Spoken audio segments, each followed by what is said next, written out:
সেখান থেকে সন্ত্রাসের নতুন ব্লুপ্রিন্ট সে তৈরি করছে। 24-এর অভ্যুত্থানের যে চেতনা, সেই চেতনা ধারণ করে একটি জাতীয় ঐক্যের মধ্য দিয়ে নির্বাচনী কৌশলে আওয়ামী লীগকে রাজনীতি থেকে বিদায় দিতে হবে। সমস্ত খুন, গুম, হত্যা, ক্রসফায়ারের মাস্টারমাইন্ড শেখ হাসিনা। তার নির্যাতনের রক্তের যে কালো ছোপ, অশ্রুসিক্ত মায়ের কান্না এখনো শুকায় নাই, অথচ যেখানকার মাল সে সেখানে ফিরে গিয়েছে। সেখান থেকে সন্ত্রাসের নতুন ব্লুপ্রিন্ট সে তৈরি করছে। আজকের এই মানবাধিকার দিবসে আমরা বলতে চাই, সেই 2006 সালের 28 অক্টোবর থেকে শুরু করে পিলখানার হত্যাকাণ্ড, হেফাজতের হত্যাকাণ্ড, তারপরে বাংলাদেশের ইসলামী আন্দোলনের নেতৃবৃন্দকে বিনা অপরাধে সাজানো মামলা, সাজানো সাক্ষী, সাজানো বাদী, সাজানো বিচারক দিয়ে নির্মমভাবে জুডিশিয়াল কিলিং করা হয়েছে। তারপর জুলাই আগস্টের অভ্যুত্থানে 2000 ছাত্র জনতাকে খুন করা হয়েছে, 40,000 ছাত্র জনতা আহত হয়েছে। এই গুম খুনের বিচার বাংলাদেশে না হলে আমাদের এই আন্দোলন, এই ত্যাগ, নতুন বাংলাদেশ নির্মাণের স্বপ্ন ব্যর্থ হয়ে যাবে। আমি প্রশ্ন করতে চাই, বাংলাদেশ নামক রাষ্ট্রে একটি মানবাধিকার কমিশন আছে। এই 17-18 বছরের কালো যুগে যত খুন, গুম, ক্রসফায়ার হয়েছে, মানবাধিকার কমিশন তার কি বিচার করেছে? বাংলাদেশের সংবিধানে কমিশনকে এখতিয়ার দেওয়া হয়েছে, তারা সরকারের কাছে, স্বরাষ্ট্র মন্ত্রণালয়ের কাছে অভিযোগ করতে পারে, বিচারের জন্য তারা উদ্যোগ নিতে পারে। তারা করেনি। এই কমিশন ফ্যাসিবাদের দোসর ছিল। আজকে নতুন বাংলাদেশ হতে যাচ্ছে।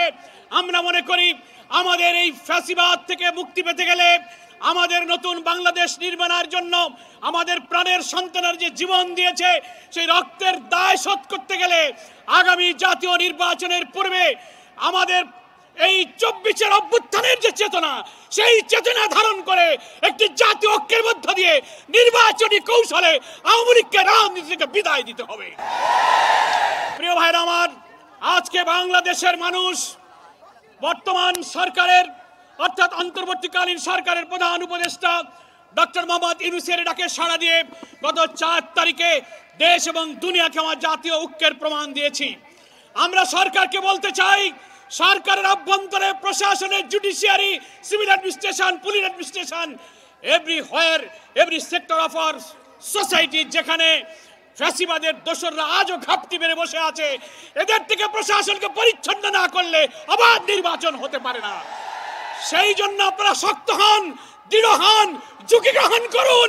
আমরা আপনাদের পাশে আছি। কিন্তু আওয়ামী দোসরদের সাথে আঘাত করলে আপনার আমার স্বপ্ন পূরণ হবে না, নির্বাচন নিরপেক্ষ হবে না।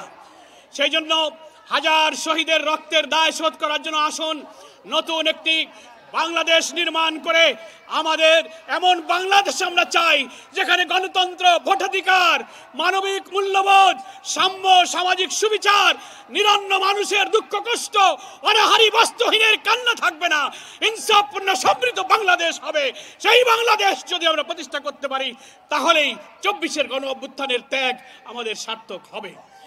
মায়ের ডাক, আজকে বাংলাদেশে যে ডাক দিয়েছেন, আজকে অশ্রুসিক্ত স্ত্রীদের কান্না, পিতাহারা সন্তান, স্বামীহারা বিধবা স্ত্রী, পরিবারের লোকেরা যে ভারাক্রান্ত পরিবেশ তৈরি করেছে চোখের পানি ছেড়ে, আমি মনে করি সরকার, জাতীয় নেতৃবৃন্দ